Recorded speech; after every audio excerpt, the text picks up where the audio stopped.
All right, everybody, it's Adam and Mike with Just the Tips Podcast, episode 31 or 31.1 after the A, the B, 31 pi. Listen, you just talk too much. Don't forget to subscribe. That's the problem. I listened back to those last two podcasts. I was doing a tremendous amount of talking. I'm going to do more listening this time, I promise. Well, I mean, so today we got a couple things to talk about. Right. Actually, I have one thing I really want to talk about that I didn't tell you, but it was definitely something that keeps coming up. We want to talk about your match today. We're going to talk about... Is it Sundog Sunglasses? It is Sundog Sunglasses. We want to talk about your match. We got to talk about vacation. And I want to talk about this other thing that, listen, it's important, and the more people I bring it up to, it's clear that we got to talk about it. So let's get into our sponsors real quick. Sundog Sunglasses contest giveaway coming out in 2 weeks, so make sure you follow along for that. We're going to give out details coming this week. Shaft wraps, dude. Yep. Okay. So listen, hey, I was on the ferrules. I'm listening. I want to get these ferrules that are going to match the black with the yellow. That'll be sweet. And then ball hawker. I was on the range today, and ball hawker, but I was on the range today, and one of our super fans, our good friend Coach Roach, shout out Coach. Listens to every episode. He was at the range today, and he goes, JTT. He goes, let me see them shaft wraps, and I showed them to him, and I showed him the Augusta topographical feature one, the one that's on my 60 degree, and he's like, that's the coolest thing in the world. So shout out to Coach Roach. Yeah, man, dude, that shaft wrap is pretty cool. I mean, imagine getting like one of those of like every course on a different iron in your set. To be like, this is Augusta. Hand me the Augusta. Hand me the St. Andrews.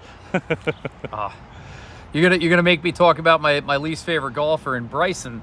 I saw that he named all of his clubs, and if it's like the 48 degree wedge, that's the Nicholas, because that's how many wins Nicholas, or something stupid like that. Yeah, dude, I love it.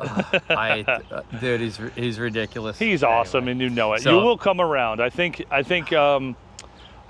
one of our episodes, I can't remember which one, but it was early on, and I said we were talking about live, and we were talking about like something that they're going to have to do in order to combine these two leagues because of majors and because of world golf ranking and all these things. And I said it had to be like November or December, something like that. I said by this time next year, we're going to be talking about what they did to make this work, right? I think by this time next year, you're going to be a Bryson fan. I don't think so. Like I said, he'd have to rescue like some puppies from a burning building or something, and then not post about it with Paige. So, well, how are you going to know about it then? He's gonna have to call me, and like it's gonna have to come up in casual conversation while we're having a couple of cocktails. Yeah. Yeah. Like I said, in a long drive competition, and then I'll let you win. Oh, that's the only way. Yeah. So he did play with that set of junior clubs, and I'm really thinking that we should use Riley's clubs. That I should play against you with the junior actually, set. That's not fair because they'll kind of fit you. So ball hawker, and again, you're gonna have to shout out to Todd Hutchinson, ballhawkerusa.com. Get your discount Provies. Todd, send more balls. All right, dude. I mean, so I got the net set up here in the backyard, and I usually have about, I'd say there's probably 25 here, but I had the girls out here the other day, and we're working on stuff, like really working on, like we talked about this morning about just getting the ball in the air, right? And I'm going the other way. I'm like, hey, let's learn the swing, and then we can go swing. You're like, no, dude, just let them make contact, right? Let them hit. So I was just having them do some of the stuff that my coach was telling me of this guy and hit from here, right? Just hit these guys. So I have them doing that, and there's probably 15 balls in these woods back here now. So, Todd, I was wondering, is that a block of woods, or is there a house back there just peppered with the vinyl siding? It's knocked off? It's actually an empty lot here. So my house is over here, and then we have a whole nother lot here that is part of our yard, and then that's an empty lot. So we're okay. Okay. Gotcha. Our house actually backs up to a 22-acre solar farm, so there's no hitting balls in the backyard of the paddock house, because if they get loose, somebody's going to lose electricity. Yeah, you know? Yeah. So all right. So you had an agenda for this. You got an agenda for this. Fire it up, man. What are the we agenda is tonight? let's talk about your match today. You had I'm sorry. So this is coming out Sunday. You had a match on Wednesday, right? And let's go over it. All right, so season-long match play is something that Wiltwick does. What's really kind of cool about it is they do a 64-person single elimination bracket. The highest handicap versus the lowest handicap would be the 1 and 64 seed, and then it goes down. I was the number 4 seed. Yes, the fourth lowest handicap. Which had me playing the whatever that shakes out to be, like the 60th? 61st. Yeah, highest handicap. So I played a very nice gentleman who reminded me we had played in the past a couple of times. I'd forgotten, felt bad about it. But I was literally giving him 20 strokes today. And that's a lot when you're giving somebody a stroke a hole plus 2 on 2 par 5s. But with that said, I've also been bounced out of this tournament the last 3 years in a row in the first round by high handicappers. Sometimes because I didn't play well, and then a lot of times because you get a high handicapper that takes this very seriously and gets a little practice in beforehand and has themselves a day. Well, today was a good example of the high handicapper struggling. As a matter of fact, he made 5 double bogeys in a row, which put me up 5 holes after 5. And I'm texting you and I'm texting my wife after every hole. Yeah, you're giving me the play-by-play, which was awesome. So this guy is going 1 up through 1, 2 up through 2, 3 up through 3, 5 up through 5. And I'm like, geez, take it easy on the guy a little bit, So he makes a par. We both make pars. He gets a stroke, so he gets a win on 6. On 7, I'm giving him 2 strokes. I make a par. He makes a bogey for another win. Oof. He dumps one in the water on 8. I get one back, and I parred 9. And he gets a double bogey. So I'm 5 up, leaving the front side. And he shoots 56. I shoot 40. But he gets up on the tee. And he says his dad was kind of caddying / spotting for him. This was, by the way, super really nice people. Couldn't be more lovely to play with. And he says to his dad, he goes, listen, I'm going to shoot 56-39 on the back. What would that shake out to, like a 94? Oh, 94? He's getting 2 strokes on 10, makes a double, and I make a bogey, right? So he wins. We both make par on the short par 3. So now he's down to 3. He pars the long par 5 along with me for another win. So I'm only up 2 now. Wow. On 13. He hits it out of bounds on 13 and still ties me, right? Getting strokes. So the whole thing shakes out and it comes down to 18. So after being 5 down at the turn, he's only 1 down on 18 and he's getting a stroke. Yeah. I knock one down the middle, and he's a long driver, and he's in the rough, and tough pin location. He goes first, and I think he knocked it in the cup. I go, you got to be kidding me with this guy. Eagle right? out on the, what is that, the 4th toughest hole on the course? Yeah. As a 24 handicapper. Yep. And again, the maximum results fitness, 2 club wind on 18. I go driver 8 iron instead of last year it would have been driver 5 iron or driver 4 wood. Driver 8 iron. I think I'm in the middle of the green. I get up there, I'm over the green, and with a shaggy rough tight pin, and I'm short sided. So he didn't go in the cup. He just leaked off the green like 5 feet over the green. Nice flat lie. I chip it past the cup about 30 feet, right onto the fringe. I want to kill myself, right? And he gets we don't up condone suicide. And hits.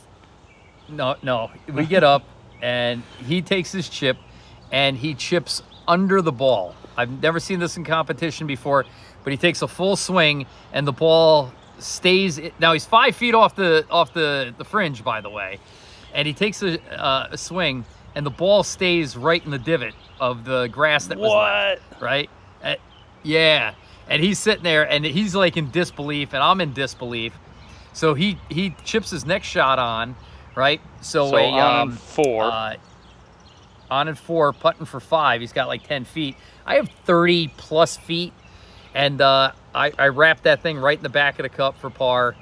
He misses his 10-footer. I walk off, and even if he made it, because I had him dormy on 18, so I won. Right. But that's the great thing about match play, and that's the great thing about people who put their handicaps in, is every time it should come down to 18 extra holes, finished out on 17. It should always be close. So, right. Like I said, round 1 is down. I mean, unless you're just not playing to your handicap that day or playing above your handicap that day, but. Nice, it was windy, dude. and I didn't play great. Congrats on not getting knocked out in the first round. Really? I played the first year I played in this thing. I got beat by a guy who was in his 80s, not his score, his age, and we went 22 holes before he beat me. I hit 2 out of bounds on the tee shot and conceded the hole. So, like I said, it's good. I get to go to the second round. And so actually, let's go. A couple quick questions about that, real quick. Yeah, go ahead. Because my first one, first time playing in it was fun, but. My second round, we did go to playoff holes, and this guy, he was giving me 1 stroke, and we tied the 19th hole, which was 1. We tied 2, and then we were like 4. I would have had to give him that stroke, or he would have gave me a stroke, right? Did I say? Yeah, he was giving me 1. Yeah. So we were like, hey, do I get that stroke again or not? What do you think? 100%. Okay. You guys just, even in extra holes, you're still playing with your handicap. If we would have went to extra holes today, I would have given him a stroke on every single hole. Oh, Jesus. Well, luckily, I ended up draining a putt on 3, which was the 3rd playoff hole to close it out. And guess what? This guy... let's see, this was maybe 4 years ago, so I was 37, so double that's 74. This was the veteran. I was playing the veteran, and he was probably almost double my age, and we went to 3 playoff holes, and he was giving me a stroke. I love this match play, and I love the course sets up this season-long match play. What it is you get your competitor, and they give you their contact information, and you get 2 weeks to schedule a match. Yeah, on your guy's own. Finish it if you can't. Yeah, and you can play it any day of the week, on a weekend, on a night, whatever works out. But it's a really good tune-up, because if everything shakes out right, we really should finish right before the club championship, which is also match play. So hopefully you get a bunch of real meaningful match play rounds, and before the club championship. So, like I said, 1 victory down. Now you have yours coming up, and you have you're a big guy, tall guy, strong guy, but you're playing the behemoth, one of the tallest guys on the entire course. It's like a battle of the titans. Do you guys have that match scheduled yet? I texted him today and told him, this is kind of what works for me. I don't know what works for you, but if it doesn't, let me know. We'll make it work. We'll figure it out. So nothing set in stone yet, but it will be done hopefully, by midweek. So We'll see. I'm Excellent. Well, I can't wait to see the results. I think I'm giving him 4 strokes, so that'll be fun. Yeah, I think he's a 14 now. Now, you just shot 81 the other day from the Blacks, playing against Ty, our assistant pro, who, by the way, is an excellent player. Yeah, don't let him. But an 81 from the Blacks. Don't let him fool you. You know, he's out there like he's got 2 drivers in his bag because he's like, I don't know. I haven't really been hitting driver, testing things out. And then proceeds to smoke one down the middle on one into like a 3-club win. And he had like one, he probably had 130 going into one with a 2-club win in the face. And he was telling us how he hasn't been able to hit driver. He's good. He can play. He's a good player. Yep. But now what's your handicap down to? So I'm down to a 9.8. The lowest I've been There you go. in my life. Feels good. We'll say thank you to my swing coach. It just feels good, man. Like you know, the bad shots, you know, knock on wood, the bad shots haven't been coming out.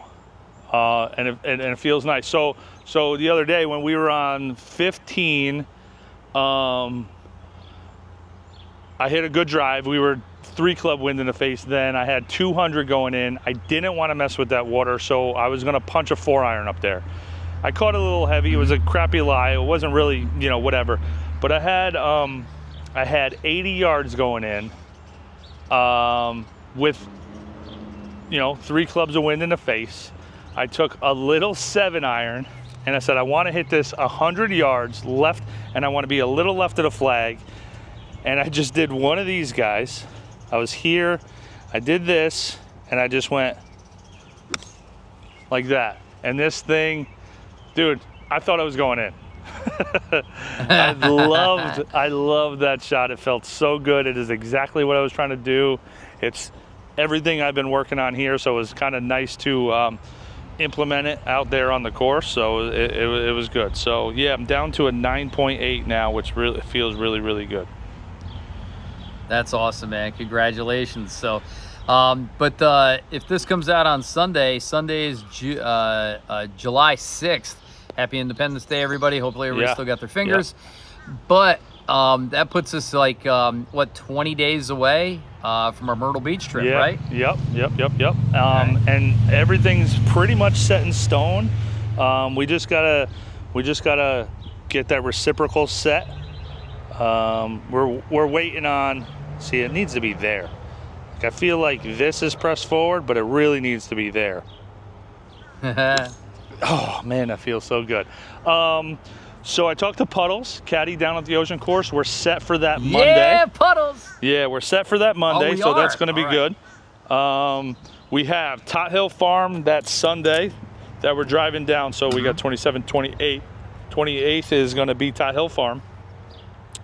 29th is supposed to be Tobacco Road, but they are punching, I think it's like the week of the 14th. So I spoke with them. I don't think their greens are going to be back enough to look good on camera. You know, this is one of the courses that is really on your bucket list, and it's also on mine. But I don't want you to experience it with big punch holes. So I was thinking, why don't we play Tobacco Road the Friday after Thanksgiving?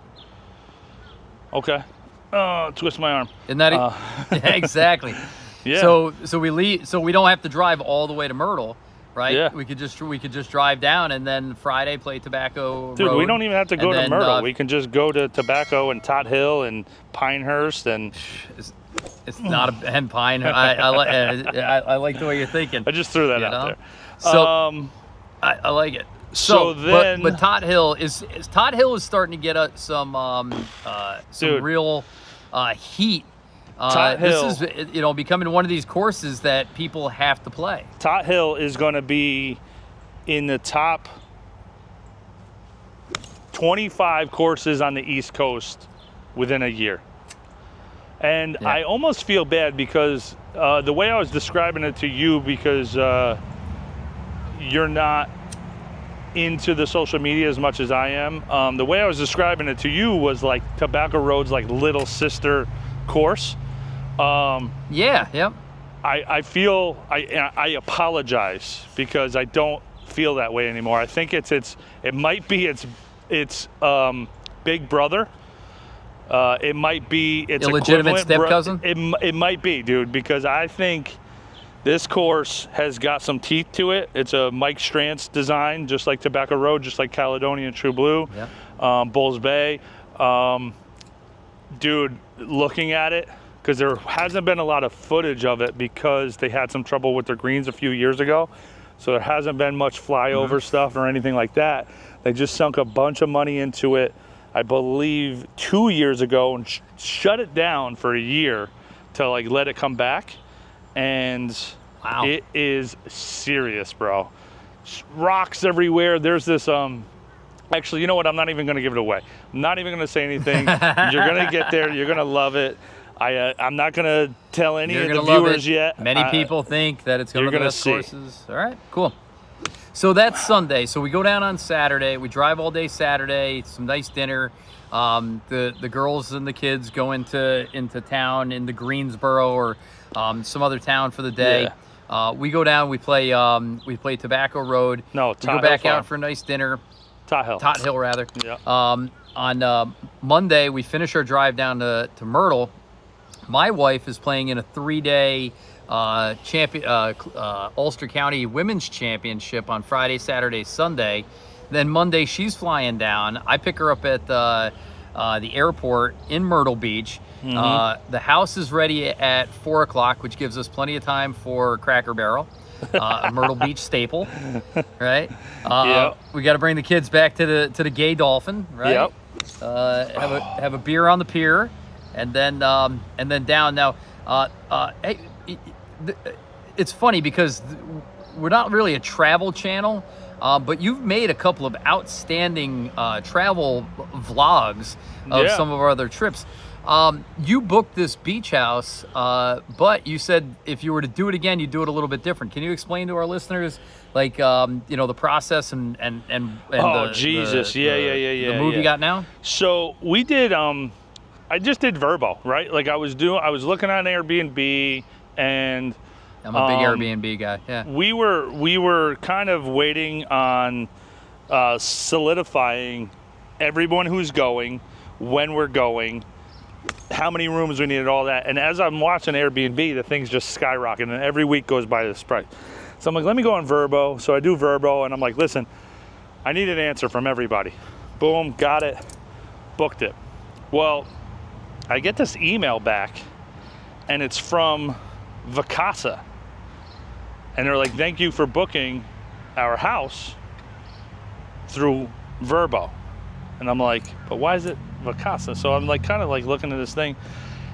Listen, viewers, listeners, go through Vacasa first, because Verbo just charges an extra Verbo fee of $500 for what we booked through Verbo instead of through Vacasa. If we would have just booked through Vacasa, it would have saved us $500.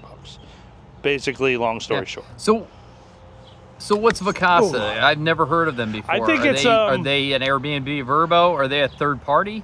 I think it's like a beach house rental place. I think Verbo and Airbnb are the third party. I think Vacasa is probably the second party, and I think the homeowners have it listed on Vacasa, and then Vacasa lists it on Verbo and Airbnb and all the other ones. So, I'm sure Vacasa gets their finder's fee also, but then Verbo also had theirs, so we almost got double feed, which I would just say skip the last part and just go to the middleman. Yeah. Okay. That's all. So we're gonna get into the house about 4 o'clock on Monday. I assume regular beach house stuff. We got to do some shopping. Yep. For food and things. I'm sure we want to go down to the beach. Maybe order pizza in that first night. It seems to be a beach house staple. Southern pizza is terrible. Sorry, Southern guys. We should just get some barbecue. We could get barbecue, but like I said, something easy, something DoorDash to the house. Have a couple of drinks on the front porch and relax. But then we got Tuesday. We got a full day. Had you had any thoughts about what Tuesday might look like? Is Tuesday a full day or a full day of nothing? It is. We don't have anything planned on that first Tuesday. Great. Is that a beach day? I think it is, right? Oh, totally, dude. Totally a beach day. Full on. Whatever, man. I know that the girls, listen, we took the girls down for Thanksgiving last year. We didn't get to see Myrtle Beach in its peak. So I think, beach, and tourist stuff. And I told you, listen, we're a tourist family. Like, we will go do the tourist thing. So Lisa was looking up that murder mystery dinner. You said that Ripley's is good, right? The Ripley's, believe it or not, aquarium is ridiculous, mostly because of the shark walkthrough. So that's in, what's it called, the Barefoot Landing? Or what's that, the circle with the lake in the middle of it? It's like Broadway at the beach. Yeah, Broadway at the beach. Yep. So the Ripley's, believe it or not, aquarium is one of the best aquariums in America, including the National Aquarium. The only one that has a bigger saltwater tank is the Atlanta Aquarium. But this thing is humongous, and what I love is there's a walk through the bottom of it. So you walk through, and above you is the tank. Oh, that's cool. And the sharks swim above your head. Nice. They have an awesome jellyfish collection and stuff like that. But the last time I was there, they had the Myrtle Beach beer and wine tasting. Oh, so you that's could get like why a 16 ounce. You could get like a 16-ounce tall boy of craft beer and go see the sharks. And just carry it around with you. Nice. And just carry it around. I think more zoos and aquariums should have. I think I was told that about Myrtle. Bar. Like, Myrtle is a very, correct me if I'm wrong. I think I've heard Myrtle is that open container friendly area. Yeah, not only that, but it's one of the places in America that it's very inexpensive to drink and eat. Yeah. Like if, you kind of contrast that with like New York City. You go down and you get you get a chicken piccata and a glass of wine, and your bill is $140. Yeah. Where when you go to Myrtle, they're like the king of the $4 beer. Yeah. Where were we? We were at the one place. They had, was it 99-cent Pabst Blue Ribbons in the restaurant? Oh yeah, Bottles? that was your place, Remember? man. Yeah. And they had a thing under the cap. Remember that? You had to guess the number. It was a game you played, but this is a restaurant serving dollar beers, like on a Saturday night. But it's not unusual for a place to have like $5-6 mixed drinks, and like I said, so I really like that. So that whole Broadway on the beach thing is cool because they have Margaritaville. I love the jet boats in the middle of that thing. Are you a big Brazilian barbecue? Because Broadway on the beach has a Brazilian barbecue, the all-you-can-eat meat place. The one time I went to one of those, a guy came. He was bringing it out on like a sword and cutting it with another sword. Yeah, that's this place. But he was like German, so I thought he was like a bad guy out of a Die Hard movie. And he was huge. Yeah. Was his name Frank or Hans? I think it was Franz. Franz. So we might have to do that. Now you said though, we're thinking no Topgolf, right? No, dude. Honestly, I don't think it's a necessity. I'm just saying that, because of that shot. No, I don't think that it is a necessity. One, because there's so much other stuff to do. Two, we're gonna do that pop stroke golf, which is mini golf without edges. It's literally like putting on a green. A golf course with sand and water and undulating greens, and bring your own putter. And I mean, we're playing a bunch of golf. I'm gonna stand over my ball for 30 minutes. And we're playing a bunch of golf. So fair enough. And to be honest, like at some point on trips, I get in vacation mode, which in my latter years, it's been 2 days before we go. It used to be like I didn't get in vacation mode until like midway through. Now it's like, boom. So there's times when I'm just like, I don't want to do anything. Like, I literally want to wake up, eat breakfast, and I can sit on the back porch or sit on the beach and do nothing. And I'm totally cool with it. All right. So, you know, we'll see. So, I'm all for playing everything by ear, too. All right. So, and I like to have everything planned out to the second.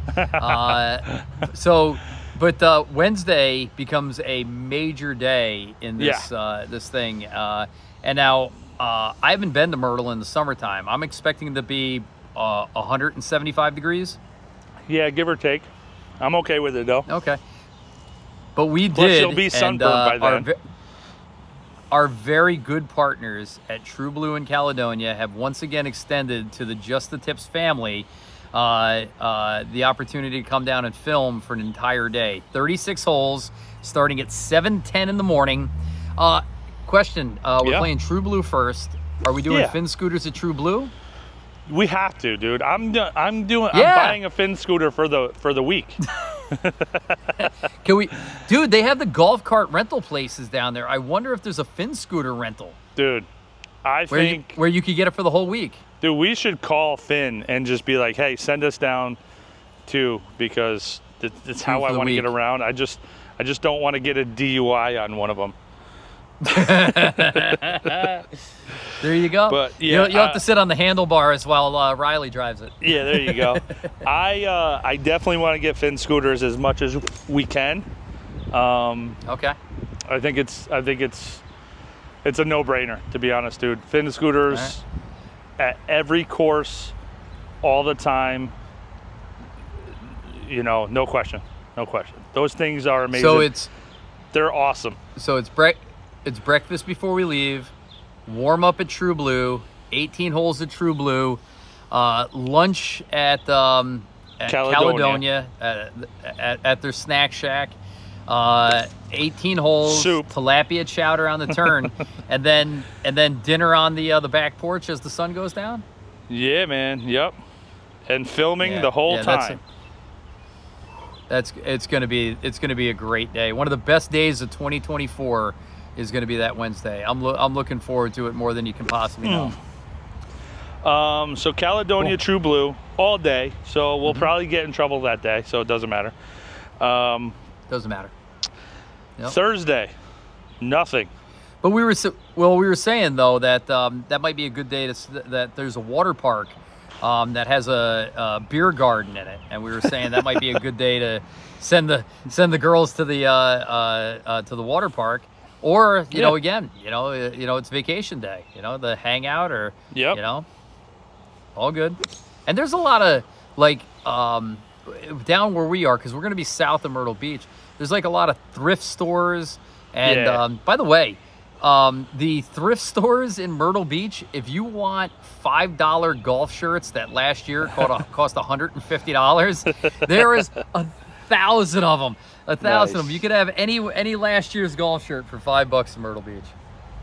Yep. And all the bogeys are out of them already, which is good. So Thursday's another open day. Yep. Right? Sounds like another beach day. Yep. Right? Friday, we're trying to get on either World Tour Golf, which would be cool. Which is each hole is a replica of another famous hole somewhere else in the world. They have, I actually want to play that one. I'm not for like gimmicky courses, but obviously they have. He said number one is number one at St. Andrews. They have 17 at TPC Sawgrass, but here's one that I think that I saw in one of the pictures. Yeah. You ready for this? I'm waiting. Number 12 at Augusta. Really? Yeah. Yeah. So here's the thing. With okay? the bridges. What about the azaleas? Depends on the time of the year.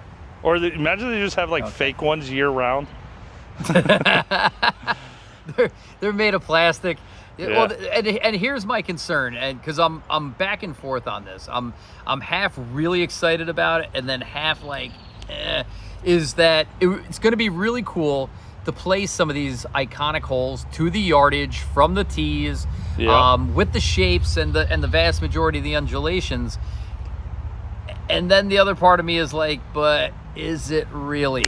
You know, right. I mean, I guess it's one of those things we're going to have to experience because, you know, part of being on number 12 at Augusta, you know, is that the way the wind comes down the hill and causes the swirl. Oh, they have fans. And, they have fans that blow.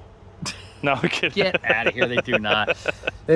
Snow guns, right? Yeah. You know, but like I said, I know they can replicate the yardage probably pretty precisely, you know, the dimensions pretty precisely.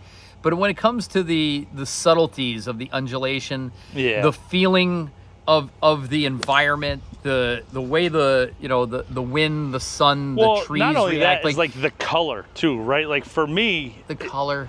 For me, in everything's my mind, gonna be like, Bermuda. Like if it was like Disney World, but like 2004 Disney World, not like now Disney World. Sorry, Disney World is just not cutting it anymore. Like each hole would be like the right color, right? So like to me, Augusta is that like dark, lush green. But then you go like where St. Andrews like, is like that beige color. Yeah, you know what I mean? So it's like each hole, like, you know, like you cross over and you're like, it's like a whole nother world. Like that would be pretty cool. But so the way then it'd be weird. The way Disney does like Epcot Center, like that's what it is. That's what I'm thinking of. Is like you're in Mexico, and if you go into the big pyramid that they have, and you go into the Mexico outdoor market at night, you can suspend reality for a little while. That you're actually nighttime in a fiesta that's going on, and then you walk back out and you're like, oh no, I forgot I'm in Orlando in August and it's 900 degrees and now I'm 6 margaritas in. Totally. That's totally it. Do you think they could pull that off? Or is it going to be like when you go to like a discount theme park and they're like, it's it's Kennywood. You're like, yeah. You know, like it's like the county fair permanent. Yeah, they're like, oh, this is kind of like that ride in Disney World. You're like, yeah, but it's definitely not. Yep, it's I think it's outer space Big Hill. I think the holes and like the design are there. I just don't think that the atmosphere would be the same. Well, but hey, listen, listen, let's go check it out. You think we're probably 2 to 3 years away from being invited to play Augusta, invited to be playing St. Andrews for the Just the Tips channel. So this will be a good warm up for us. The other thing is I think if we do play these iconic holes and then we're watching them on TV, it should give us a little bit better appreciation for what they're actually going through down there. So, don't you think so? You know, like number 12, I hit the green and I make the putt. I said they're yelling at the TV. I'm telling like, Rory, this breaks 3 cuts outside Speed. On the left. How do you not make that? I like it. All right, I'm more excited about it. I had some apprehension in the back of my head. I think 17 at Sawgrass would be pretty cool, though. 17 at Sawgrass. Yeah, it'd be kind of cool. And, by the way, our good friend Mike Brabham's played that course a number of times and says for such a short shot, it's incredibly difficult to hit. Played the real TPC Sawgrass. Yeah, he's played it a bunch of times. He's played St. Andrews a bunch of times too. And nice. It'll be good to say, what did you think of number 1? Because I thought number 1 at St. Andrews. Well, what did you think of number 3? Well, I didn't play number 3. I only played number 1. Yeah. Yeah, it's like right. You can't really bring it up in conversation because I don't want you to ask me the whole story. Yeah. All right. So that's on Friday. It'll be one of the two. I think I got to be honest. I think my wife and I, or my wife and Madison and I, will get out for a family threesome, maybe a TPC Myrtle or Myrtle Beach. Yeah, it's funny because we were saying in the gym this morning. In my family, I go to everybody and I say, "How many days do you want to play golf?" And the answer I usually get on a 10-day vacation is like 5, right? Yeah. And you were saying, and your family, they're like, how many days are you not playing golf so we can go do other stuff? Yeah. Yeah. Yep. So the weekend will probably be sans golf for the Romano family? Yeah, probably. Yeah. I mean, it all depends on weather. It all depends on what they want to do. You know, if they're like, Dad, go, we're going to go sit at the beach and do nothing, then I'll be like, yep. All right, I'll go. Well, my big thing is my family likes to sleep in. They are professional sleeper inners. Yeah. To them on vacation, like 11 o'clock is a thing where I'm like, you know, I'm up at 6 in the morning. I can be at a driving range at 6:30 and back by lunchtime and to the beach by 12:30, and I really don't feel like I missed anything. Now, I do go to sleep at like 9:30 at night when everybody's starting to rock and roll. Yeah. You know, so I act like the old man. So we go on Monday. Monday is going to be a very special day for a host of reasons. Why don't you walk us through what Monday looks like? All right, so Monday is driving down to Charleston. Now, this again is kind of playing it by ear. Who wants to go, right? Now, my older daughter was born in Charleston. We lived just outside of downtown for a year. I think we moved. She was born in January. We moved in October. So she lived there for 18 months, and then we moved back up north near the grandparents. Now, she has not been back ever since she left. I want to get her down there just so she can kind of check it out. So we're driving down to Charleston, and then me and you are playing the ocean course at Kiowa. Now, Kiowa is about an hour from downtown Charleston. Actually, the ocean course is about an hour from Charleston. The house that Taylor was born in is on the way, so she's going to come with us. Awesome. If the ladies want to go to Charleston for the day, they're taking a separate car. Or whatever. I mean, whatever it is. But Taylor's going to come with us, check out her house, check out the ocean course where Dad used to work for 7 years. And we're going to hang out there for the day. So we're going to film. We're going to interview some of the caddies. We're going to talk to some of the people there. I think that's cool. I'm going to do some flyover stuff with the drone. And then we will play in the afternoon. Puddles is probably going to loop during the day. So he'll probably get one of the early loops out, and then we'll play in the afternoon when he's done with his loop, gets lunch, gets changed, and gets warmed up. So we got basically, I would say, say we hit the road at 6, get to Charleston, get to Kiowa by, I would say 8:30 at the latest. So that might be a little early because we were probably not playing until 2. But whatever. So that gives us more time to film. What's the breakfast scene look like at Kiowa? Well, I mean, to be honest, Kiowa is the fanciest place I've ever stepped foot on. Now, I know there's fancier places out there. You've probably been to some fancy places.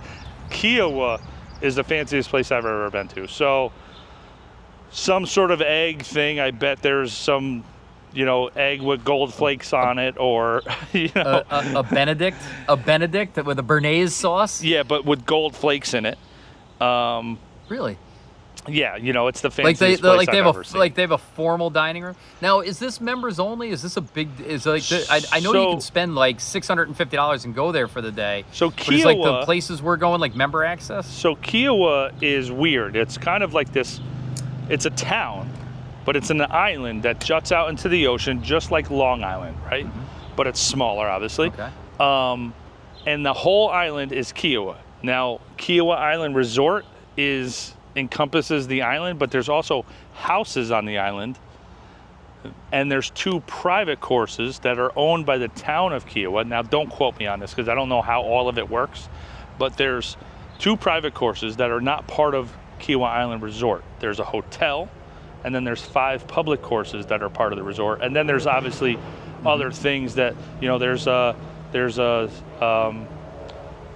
I think there's like some animal, I forget what they call it, but you know, there's like a reptile zoo that you can go like see some reptiles and some tanks and stuff like that. There's a lot of resorty stuff.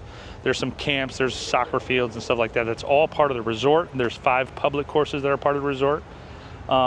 We won't be messing with any of the member only stuff because those are super, super private and people who live on the island. So, you have the sanctuary, which is the hotel, which is beautiful hotel on the beach. It's right smack dab in the middle of the island. And then each of the clubhouses is its own little hotel-y kind of thing. Like the Ocean Course clubhouse is, I think they spent $25 million on it. Maybe what year are we in? 24. So I think maybe 2008, 2007, they $25 million to build this new clubhouse. It was really awesome to watch them build this because they had to build the sand up. Pretty cool. So it's got its own restaurant in there and, you know, outdoor bar kind of thing. So definitely grab some food there and grab some beers right on the ocean, dude. It's amazing. Definitely. Like I said, man, I mean, some deck chairs. You know, we could shoot our podcast there. You know, so I don't think getting there at 8 o'clock in the morning is the wrong move for a 2 hour for 6 hours. I mean, we got to do the drone footage. Yeah. We got to have breakfast. We got to have lunch. We got to interview the caddies. Maybe take a nap on the beach. We got to interview the caddies. We got to use the entire practice facility. You know, so their range is oceanside property. Literally, you can slice one off the range and be in the ocean. So, because you're Team Samsung and I'm Team iPhone, and Puddles is also handsome, intelligent, hardworking, and Team iPhone, he sends me the videos of where he is probably once a week. He sends a video, and he sent me a video of the range, and I'm like, so we trade videos. He sends me a video of the range. I send him a picture of my home office. Nice. He sends me a picture of where all the T's converge while they overlook the ocean. I send them a picture of my computer and my spreadsheets, you know? So, you know, it's not hard to know who's got the best job in the world. Oh, yeah. So, dude, looking forward to spend a little time with Puddles. And I've seen some snippets of this course, and this driving range and practice facility looks bizarre. It looks awesome. It's awesome. And they did this one thing since I've been away. They had the PGA Championship there in 2000, whenever Phil Mickelson won. What was that, 19? I think it was 19. 18, 19, yeah. 18, so right before that, they had built, bungalows, I guess they would be called, alongside the non-ocean side of the range. So going down the range, it's like 3 bungalows. They're bungalows because they're probably nicer than most houses. It's bungalows, cart path to get to one, range, and ocean. I don't know how much they cost to rent for the week, but those are pretty awesome. Yeah. So yeah, we'll do some footage there. It'll be nice. All right. So on Monday we got the big Kiawah Charleston Romano coming home. It's going to be very emotional. It'll be a very special Just the Tips. It'll be move that bus as they roll it away, and we can see the old Romano homestead. It'll be exciting. And then we also got to have a beer somewhere in Charleston with Puddles afterwards. So I would take you to the old famous the old bar. pub. I would take you there, but it no longer exists. Oh, they okay. Closed. And we won't get into that story right now, but the 100-day challenge. Yeah. But like I said, we'll enjoy ourselves in Charleston for sure. We got I would assume a relaxed day on Tuesday, our final day of the trip, and then travel day on Wednesday, right? Yep, heading back. All right. Yeah, so it'll be a good trip, dude. I'm pumped for it. I mean, obviously, there's little details that, it all depends on weather or, moods or, anything like that. Who's getting sunburned and doesn't want to go to the beach the next day. Yeah. So it'll be fun, though. It'll be a good time. So Jamie's the queen of, I want to get a good tan, and then gets herself so sunburned and this is for 35 years.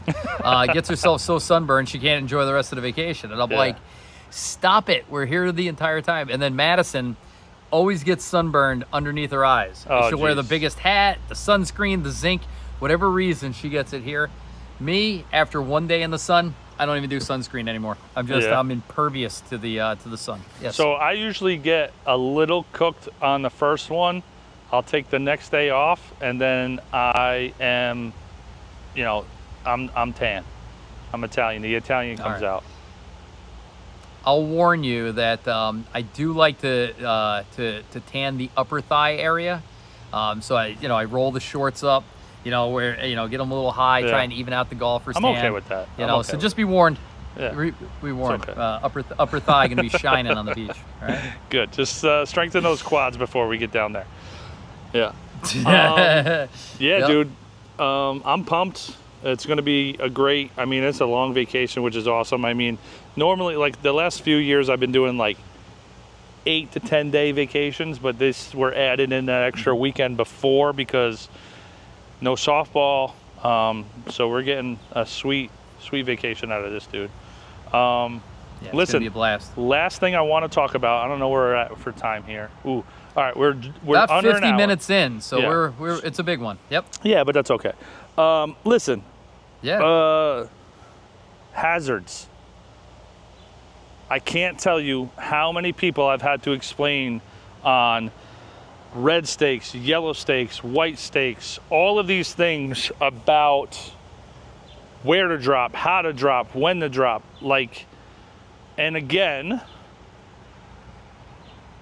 we preface it with depending on who you're playing with and depending on the group, the overall group, if it matters or not, right? So on Saturday, Sundays, we play this 12, 16-man net best ball or, whatever it is, it's something.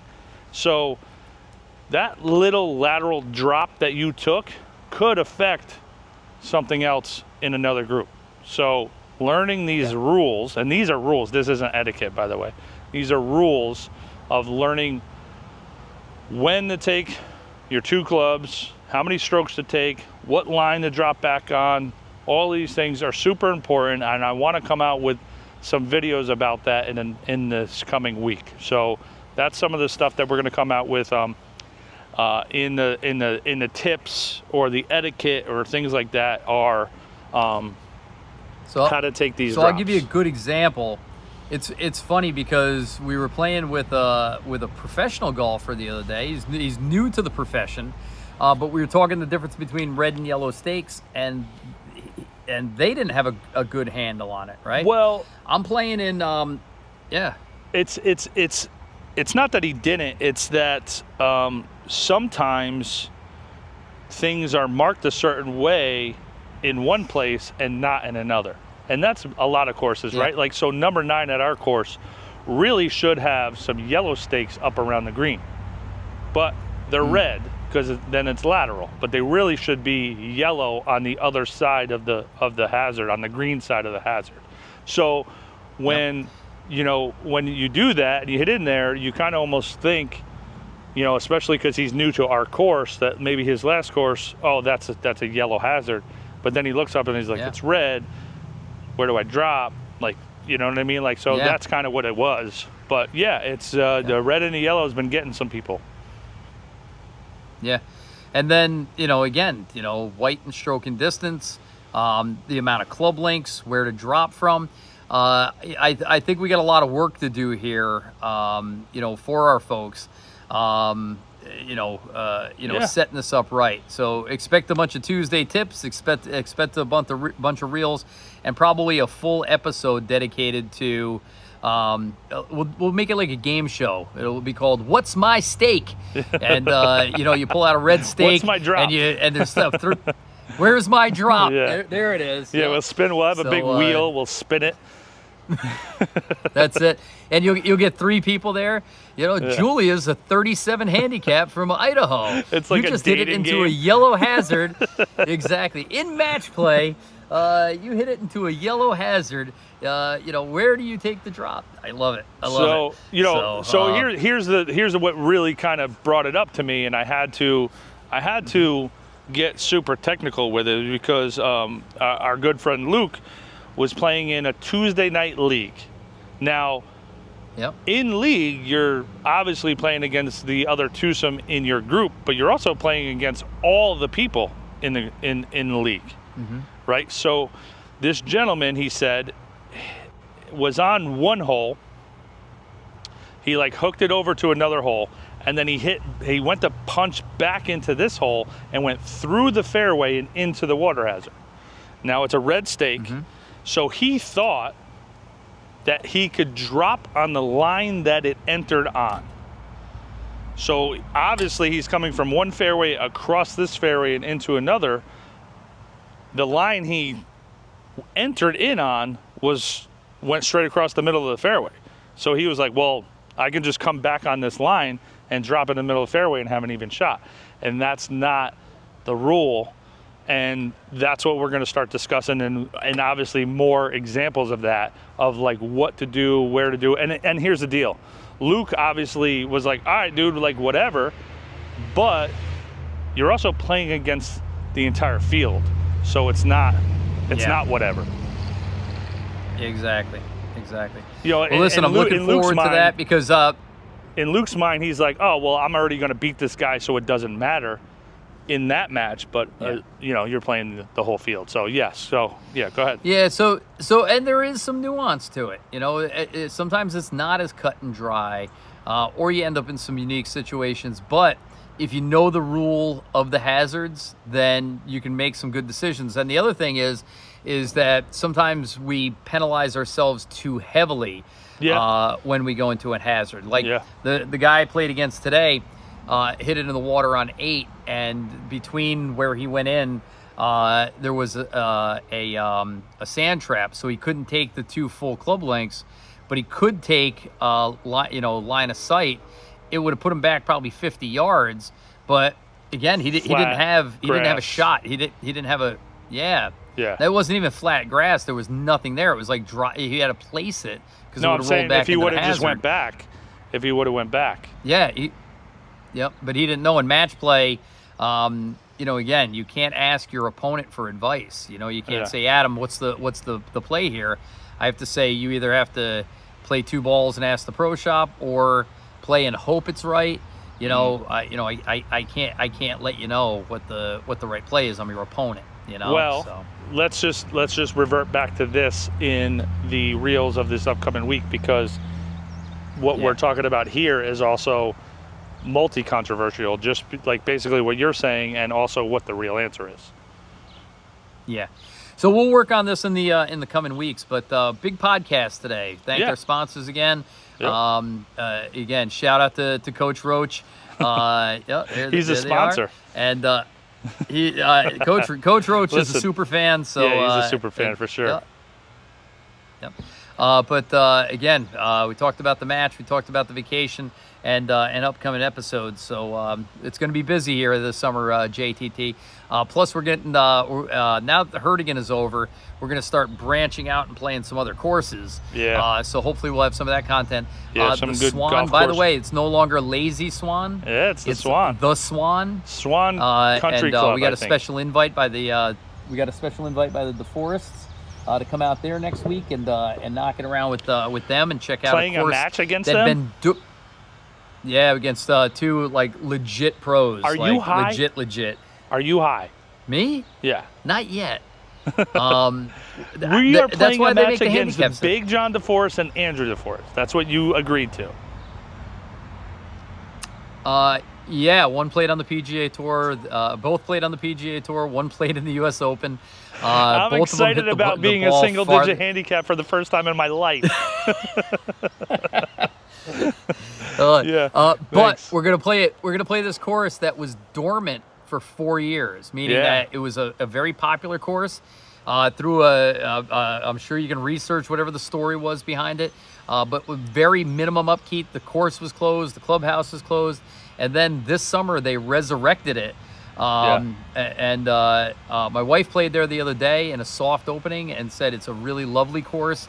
It was a lot of fun to play. But it'll be interesting to see how this what was a staple of 18-hole golf course, how it bounced back after 4 years of really not being mowed, not being maintained. So they've done a lot of work. I hear there's like over 100 bunkers. I think the number is like 119 or 118. 119. Yeah. So, yep. So let's not go in all of them the first time. Let's work on the sand game over the next couple of days. There you go. All right. Well, listen, man, it's been a good podcast, and like I said, looking forward to another great weekend. Yeah, it's going to be a great summer, man. Like I said, yeah, we'll see you guys soon. So All I'm right. Adam. I'm Mike. Just the tips. Just the tips.